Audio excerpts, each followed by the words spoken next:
So, what if our whole modern world, with all its amazing tech and its relentless economic engine, is actually working against the future of the human race? Today, we're going to unpack a really provocative argument that says there's a hidden war being fought against our most basic biological reason for being here. Okay, so the source material itself kicks things off with a pretty dramatic title, right? It's framing this whole thing not just as some economic trend, but as a cosmic battle, a struggle between what it calls God's mission and the black hand of capital. Let's break down what that even means. So, this divine mission, what is it? Well, according to the source, to really get it, we have to go back, like all the way back to the beginning, to a time when what humanity was supposed to do was actually super simple and crystal clear. I mean, think about it like this. If humanity were a startup, its very first and only KPI, its key performance indicator, was growth. The core mission statement given to our founders, let's say Adam and Eve, was just fill the earth. That was the job. That was the whole point.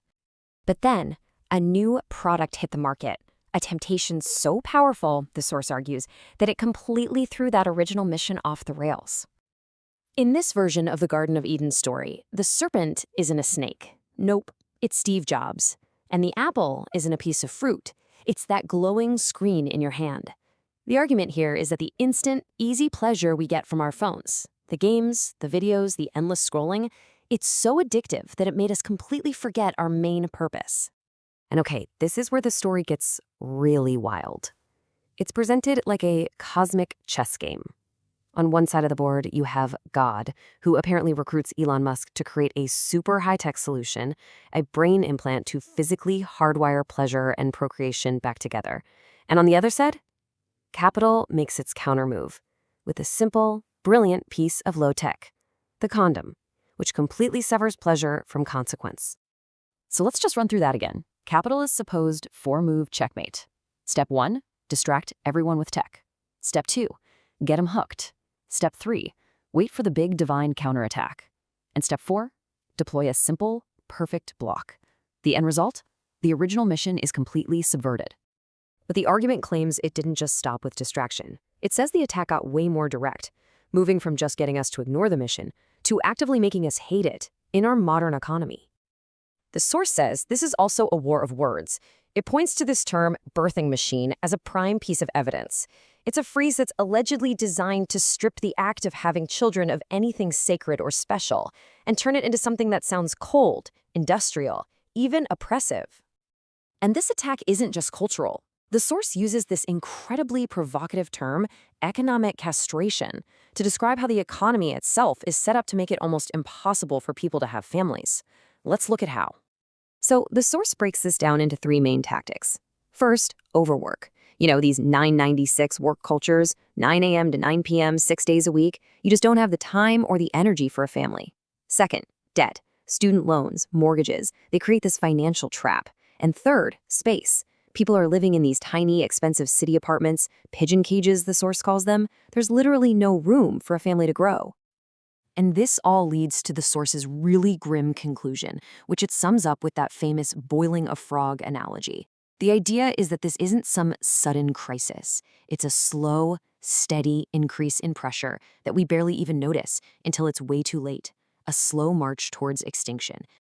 And the proof, the source says, is right there in the numbers. It points to collapsing birth rates all across the developed world as the ultimate sign that this system is working and that it's leading us into a demographic death spiral.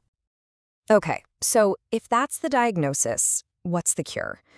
The source doesn't just leave us with this bleak picture. It proposes a solution that honestly sounds like it's pulled straight from a science fiction novel. The idea is to create these places called human breeding bases. Basically, they're sanctuaries where people can just focus on life and family with zero economic pressure. And the big question, who pays for all this? Well, the very technology that supposedly caused the problem in the first place, AI and all the wealth from Silicon Valley. This slide right here really gets to the heart of it. It's a complete reversal. The source argues that right now, we, carbon-based humans, are just cogs in a machine serving a silicon-based economy. The proposal is to flip that script entirely. Let the silicon AI do all the work so that we, carbon-based humans, are free to do the one thing AI can't: live, create, and, well, procreate. So the vision it paints is this really low-stress, almost pastoral utopia, which the source actually calls a matriarchal society 2.0. There's no 9-to-5 grind, no debt hanging over your head. The whole focus shifts back to the simple, fundamental joys of life, with raising the next generation being the most important one of all. So, wow, we've gone from a lost mission in a garden all the way to a potential tech-funded utopia. But the source leaves us with one final and frankly pretty unsettling question that kind of forces us to rethink what our purpose even is. And this is where we're left. Just imagine a future where your economic value is basically zero, but your biological value is everything. Your job isn't to work anymore, it's just to be human. Is that ultimate freedom, or is it just a more comfortable kind of cage? That's the question we have to wrestle with.